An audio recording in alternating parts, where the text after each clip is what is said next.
Chào mừng quý vị quay trở lại với phần 2 của chương trình Đồng tiền thông minh ngày hôm nay. Và trong phần này thì chúng tôi sẽ tiếp tục thảo luận về chủ đề về đầu tư định cư tại Hoa Kỳ với chương trình EB5 và dự án Lake Point tại miền Nam của tiểu bang Florida, Hoa Kỳ. Trong phần này mời quý vị cùng gặp gỡ với hai vị khách mời.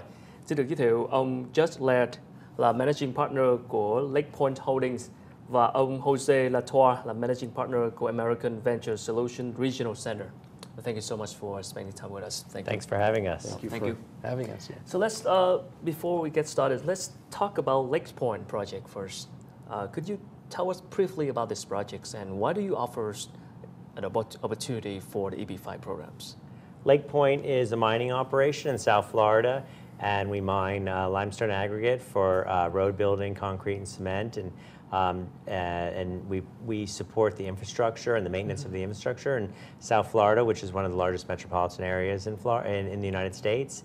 And we were approved as an EB5 investment by the U.S. government, and we have 40 slots available for foreign investors to invest. They can invest and ultimately get their green cards in the United States. Okay, so why do you think this project is a good one for a foreign investor? Well, the Lake Point project was very different from a few different concepts. First of all, the mine was already an operating and licensed business before we brought in the EB5 component. Most EB5 projects are forward-looking, so that was one important thing. The other part of it, which is really the main issue, is when looking at an EB5 project, the most important thing is to consider who the U.S. partner is.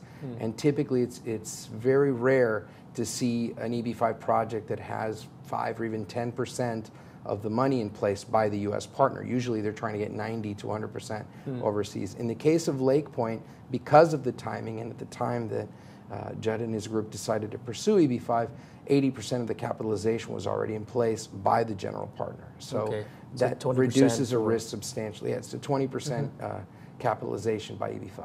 So why do you need an outside fund for that 20%? Did you need it? Or? We don't need it. We wanted to.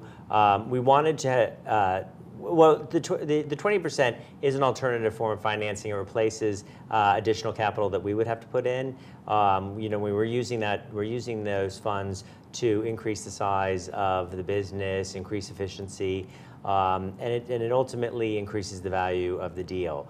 We're also using Lake Point as a platform for future businesses. Most likely the business that'll follow this one will be a trucking business, and we wanted to use our success with the Lake Point as an EB5 vehicle to fund other related industries, other related businesses. Trucking is most likely the next likely business for this.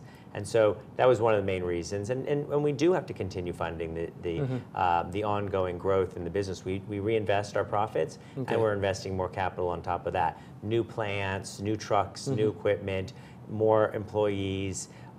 It just makes it more valuable. It makes it more efficient. It increases our revenues, and increases at the end of the day, increases the value of the asset. Okay. So how is the possibility of success for the clients when they want to apply for this program? Well, when I first started doing this, as I mentioned to you before, it took me a long time to get comfortable with EB5. I've been doing what I do for a long time. When I started, there were only 39 approved projects. Today, there's over 400. The key to the success is in selecting the right project and the right representatives and the right general partner. In our particular case, there wasn't a vision, hey, we're going to do something in the future, let's go get the foreign money. This was something that was going on, and I've been working with Judd for 20 years, and I said to them, look, why don't, instead of you guys writing that last check, why don't we try to raise some foreign investors? People will get their green card. It's not your money, and you get some partners. And they said, let's give it a shot, and it's worked out very well for us. So how can clients clarify their access to in order to join this program? Access is really a function of due diligence, and that's where going through someone like Harvey Law Group that is a licensed attorney that's in the business of global migration. It's as I was very reluctant until I was able to structure this EB5 exactly the way that I wanted to, which I was given free license to do so by Judd and his partners. Harvey Law Group has been here, a long time, and this is the first project that they said, okay, we're comfortable.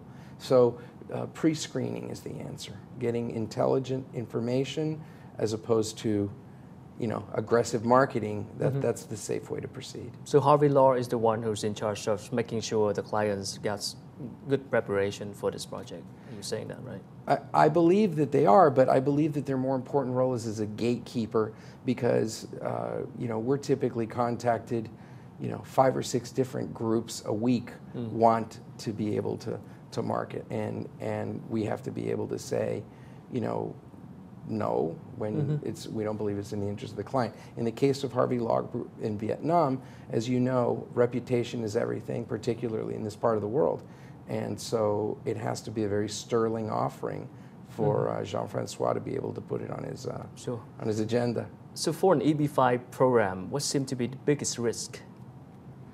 Well, I think there's the single biggest risk. There's really 2 risks. One is what's going to happen to your money, and the other risk is what's going to happen to your residency. Okay. If it's an approved regional center, which it has to be before they're allowed to collect investor funds, then the probability of getting the initial 2-year conditional residency is very high. There's a very small rate of denial for the first 2 years because from the point of view of the U.S. government, you're putting in the investment and you're saying, I'm going to do A, B, and C over the next 2 years. The hard part is when those 2 years are up, you have to document that you did exactly what you said you were going to do.